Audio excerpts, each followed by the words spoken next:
I'm Dr. Sarah Goodlin. I'm a professor of medicine at Oregon Health and Sciences University and medical director of Geriatrics and Palliative Care at the VA Portland healthcare system. I was honored to serve as the chair of a writing group from the American Heart Association on this statement regarding falls in patients with cardiovascular disease, and really happy to share with you some of the key information there. Falls are actually highly prevalent amongst individuals with cardiovascular disease, younger patients as well as older patients. And the risk for falling is substantial. In one population study that looked at a group of individuals with cardiovascular diagnoses hospitalized, they calculated a 60% risk of falling amongst those individuals. There are several studies that have documented rates of falling of about 25% in individuals who've had stroke, about 40% in individuals with heart failure, and so forth. So it's a real problem, and it's a problem that clinicians need to be aware of and address proactively. One of the key points we tried to make in this paper is falls are devastating for patients, even if they don't suffer an injury from the fall. So it's really important to simply ask the patient whether they've fallen recently or fallen within the last your choice of time period, 6 months or year. Any endorsement of a fall should promote further evaluation. Additionally, it's important to conduct certain evaluation in a preventative way, even amongst individuals who don't admit to having fallen. The kinds of things that are important to do are to check standing blood pressure, because the prevalence of orthostatic hypotension amongst individuals with cardiovascular disease is at least 30%. There's also a poorly recognized entity called postprandial hypotension, where patients drop their blood pressures within about 30 minutes of a meal. And so it's important when someone has a history of falling to get a good history for when did it occur. And certainly if it occurs around the time of a meal, you can initiate behavioral changes with the patient to avoid future falls.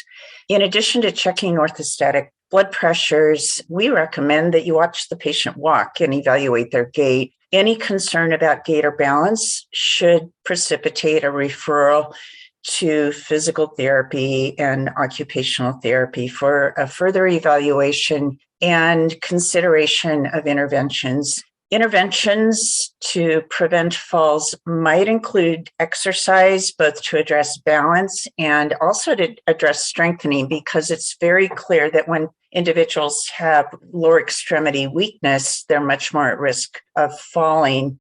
As individuals age, or certainly when someone has a history of falls, it's important to consider safety issues at home. And there's a website called STEADI, run by the Centers for Disease Control, that has a number of handouts, including a home safety evaluation sheet. So you can download those things and provide them to patients. One of the big causes of falling is medications, and some medications are really obvious. So medications that affect gait and balance, like benzodiazepines and other sedatives, commonly are associated with falling. In fact, many psychoactive medicines, including antidepressants, are associated with falling, because virtually every antidepressant, tricyclics, selective serotonin reuptake inhibitors, and so forth, are associated with an orthostatic drop in blood pressure. Some cardiovascular medications clearly have a greater risk of falling. There's concern that medications like digoxin may impact balance, particularly when the patient is frail. Antihypertensive agents may cause a drop in systolic blood pressure. And I will just quickly say that the presence of orthostatic hypotension should provoke the clinician to look for supine hypertension at least half of people who drop their blood pressures when they stand have supine hypertension. I frequently see patients who are being treated by somebody who only ever checks a seated blood pressure. And so they address antihypertensive medication to that seated blood pressure. So the standing blood pressure is important to evaluate.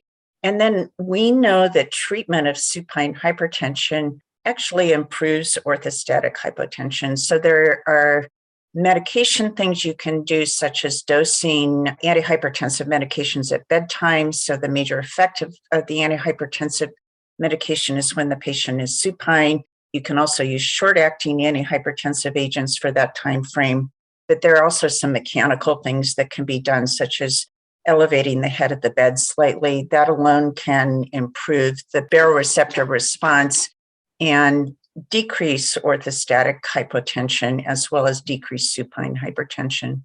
Well, what about anticoagulation? And I know that your group in particular has patients who receive anticoagulants. And there is an ongoing concern when a patient falls and they're on an anticoagulant, or when they're deemed to be at risk of falling, whether they should be continued on that anticoagulant. And multiple studies have looked at this. It is clear that the risk of stroke, for example, with atrial fibrillation, or the risk of consequences associated with not administering anticoagulation for appropriate indications, are substantially higher than the risk of a dangerous bleeding episode with falling. So yes, people that fall who are on anticoagulants have more bleeding and bruising than those who don't take anticoagulants. But simply a risk of falling should not promote discontinuation of the anticoagulant. Well, then what do you do? And again, it's really important, if you deem a patient to be at risk of falling, that you pretty aggressively help them and their significant others consider how to manage their risk. Many patients are reluctant to use assistive devices like canes or walkers because they think that makes them look old.